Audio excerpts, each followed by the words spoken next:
పచ్చడి కూరకు కావాల్సిన పదార్థాలు ఏంటంటే సన్నగా తరిగి పెట్టుకున్న కంద ముక్కలు, శుభ్రంగా కడిగేసి సన్నగా తరిగి పెట్టుకున్న కంద ముక్కలు, అలాగే బచ్చలి, దీన్ని కూడా శుభ్రంగా కడిగేసానండి. సో కడిగేసి సన్నగా తరిగి పెట్టుకున్నాను. పోపు కోసం మనకి శనగపప్పు, మినప్పప్పు, ఆవాలు, జీలకర్ర, ఇంగువ, ఎండుమిరపకాయలు, పచ్చిమిరపకాయలు, పుల్లదనం కోసం నేను కొంచెం చింతపండు గుజ్జు తీసుకున్నాను. ముందుగా స్టవ్ ఆన్ చేసుకుని మూకుడు పెట్టుకుని ముందు మనం ఈ కంద ముక్కల్ని బచ్చల్ని కలిపి ఉడికించుకోవాలి. కంప్లీట్ పేస్ట్ అయిపోవాలి ఫ్రెండ్స్. కంప్లీట్ పేస్ట్ అయ్యేంత వరకు ఈ రెండింటిని కలిపి మనం ఫస్ట్ ఉడికించుకుందాం. ఉడికిన తర్వాత నెక్స్ట్ ప్రొసీజర్ చూద్దాం ఫ్రెండ్స్. తొందరగానే రెండు కూడా మనకి తొందరగానే ఉడికిపోతాయి ఫ్రెండ్స్.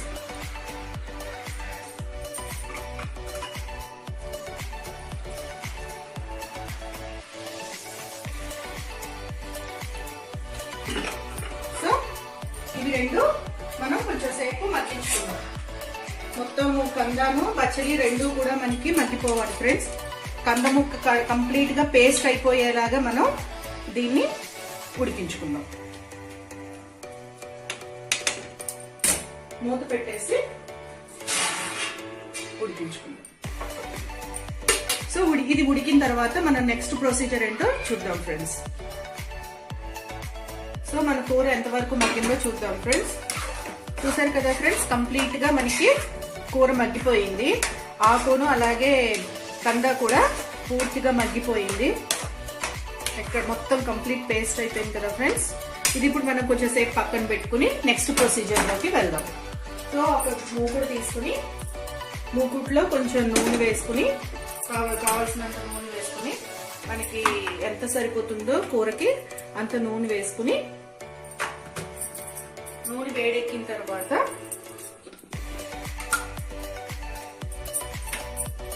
కొంచెం తగినంత పసుపు నూనెలో వేయడంతో ఏంటంటే ఆ పచ్చివాసన రాదు ఫ్రెండ్స్. చాలా కమ్మటి వాసన వస్తుంది, పచ్చిదనం ఉండదు మనకి. సో కొంచెం సేపు ఈ ఆయిల్లోను పసుపు కొంచెం మగ్గిన తర్వాత వేగిన తర్వాత మనం మిగతా పోపు దినుసులన్నీ వేసేసుకుందాం.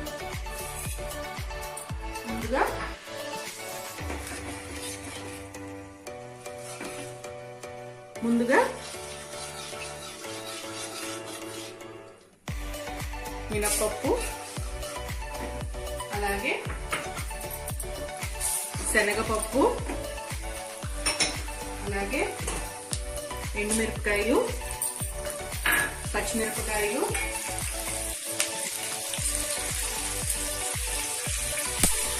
ఆవాలు,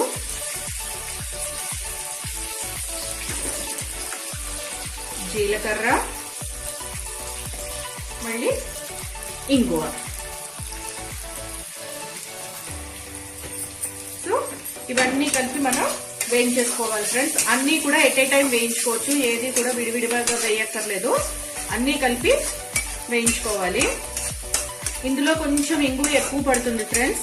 సేమ్ మనం పులిహోరకి ఎలా అయితే పోపు పెట్టుకుంటామో అదే పోపు పెట్టుకోవచ్చు.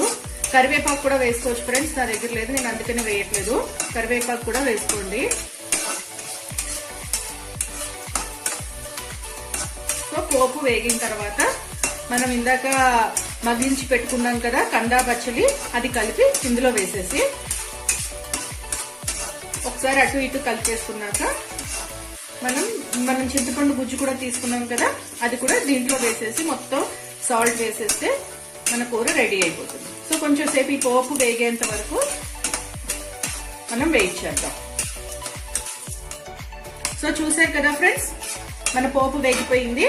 ఇప్పుడు ఈ పేస్ట్ అంతా కందా పచ్చలి పేస్ట్ మొత్తం అంతా ఇందులో వేసేసుకుని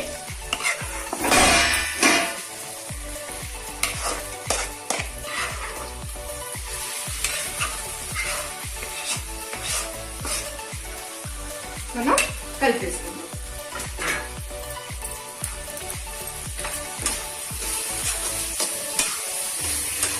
ఈ పోపు అంతా కూడా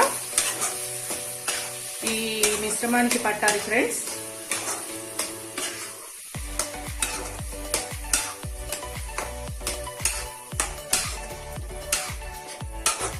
ఇప్పుడు మనం ఇందాక తీసుకు పెట్టుకున్న చింతపండు గుజ్జు కూడా వేసేసుకుందాం.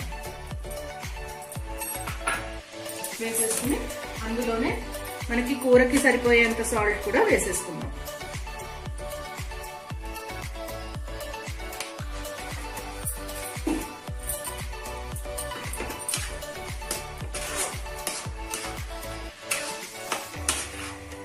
ఇందాక మీకు స్టార్టింగ్ లో చెప్పినట్టు ఈ కూర అన్నంలోకి చాలా బాగుంటుంది ఫ్రెండ్స్. అలాగే పరోటాల్లోకి బాగుంటుంది, చపాతీల్లోకి బాగుంటుంది, చాలా ఎమ్మీగా ఉంటుంది ఫ్రెండ్స్. ఇది కారం కూడా మీకు తగినన్ని వేసుకోవచ్చు. పచ్చిమిరపకాయలు ఎక్కువ వేసుకుని ఎండుమిరపకాయలు ఎక్కువ వేసుకున్నా కూడా మీకు మంచి కారం వస్తుంది.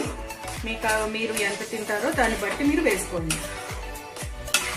దీనికి ఇంకొకటి ఏంటంటే, ఒకవేళ మీకు చింతపండు పులుపు సరిపోలేదు అని అనుకుంటే, కూర అయిపోయిన తర్వాత మనకి చింతపండు పులుపు సరిపోలేదు అని అనుకుంటే దీని మీద నిమ్మకాయ పిండుకుని కూడా మనం తినచ్చు ఫ్రెండ్స్. చాలా బాగుంటుంది.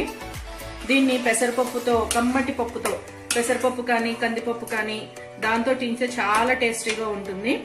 ఇప్పుడు ఏంటంటే మొత్తం అంతా మనకి నూనె, మనం ఏదైతే ముందాక వేసిన నూనె ఉందో అదంతా మనకి బయటకు వచ్చేంత వరకు ఇదంతా కుక్ అయ్యేలాగా చూసుకోవాలి.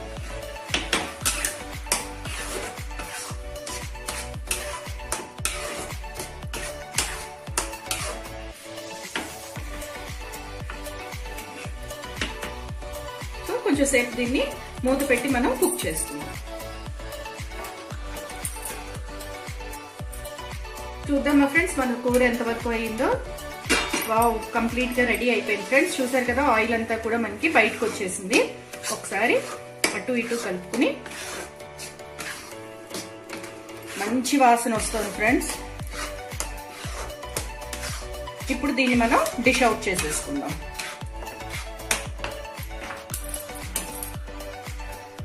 ఫ్లేమ్ ఆఫ్ చేసేసాను, డిష్ అవుట్ చేసేసాను.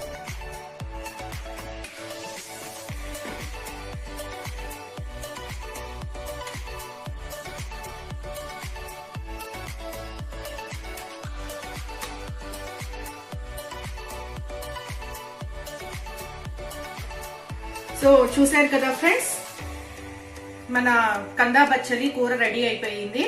ఎలా వచ్చింది అనేది నాకు కామెంట్ బాక్స్ లో కామెంట్ చేసి చెప్పండి. ఒకవేళ ఈ వీడియో కానీ మీకు నచ్చినట్టయితే లైక్ చేసి, షేర్ చేసి, కామెంట్